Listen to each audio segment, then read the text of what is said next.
এর আগের পার্টে আমরা দেখেছিলাম সেই পুলিশ আর দুজন মহিলার মধ্যে লড়াই শুরু হয়ে গেছে, আর আচমকা বিদ্যুৎ চমকাতেই দরজার সামনে কারো একটা ছায়া দেখা যায়।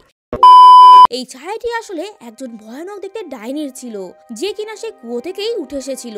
তাই এই মহিলাটি সবাইকে বলে সেই ডাইনিটির মুখ থেকে কেউ নজর সরাবে না, না হলে সে আমাদেরকেও কুয়োর ভেতরে নিয়ে চলে যাবে। কিন্তু সেই পুলিশওয়ালা সহকর্মীটি সেটাকে ইগনোর করে ভয়তে সেখান থেকে পালাতে শুরু করে, কিন্তু ডাইনিটি তাকে ধরে ফেলে আর কুয়োর ভেতরে নিয়ে চলে যায়। তখনই তারা লক্ষ্য করে তাদের ঘরের দেয়ালে রক্ত দিয়ে লেখা আছে কুয়োটিকে না খাইয়ে রাখা যাবে না। তারপর সেই পুলিশটি তাদেরকে বলে এবার এই কুয়োটির খিদে মেটানোর জন্য অসংখ্য মানুষের বলি দিতে হবে। তখন মহিলাটি খুবই ঘাবড়ে যায় আর বলে এমনটা সম্ভব না, আর এটা করাও ঠিক হবে না। কিন্তু পুলিশটি তাদেরকে এটা করতে বাধ্য করে। তারপর একদিন সেই পুলিশটি গ্রামের মেলাতে একটি ইলেকট্রিক পোস্টার ফেলে দেয়, যার ফলে অ্যাক্সিডেন্টে গ্রামের অর্ধেক মানুষ মারা যায়। যেটি পরে তারা তিনজন মিলে সেই কুয়োর ভেতরে এক এক করে লাশ ফেলতে থাকে, যার পরিবর্তে সেই কুয়োটি তাদেরকে অসংখ্য পরিমাণে খাজনা দেয়। অবশেষে পুলিশটি লোভে পড়ে সেই মহিলা দুজনকেই ধাক্কা মেরে কুয়োর ভেতরে ফেলে দেয়, আর সে একাই সমস্ত খাজানার মালিক হয়ে যায়।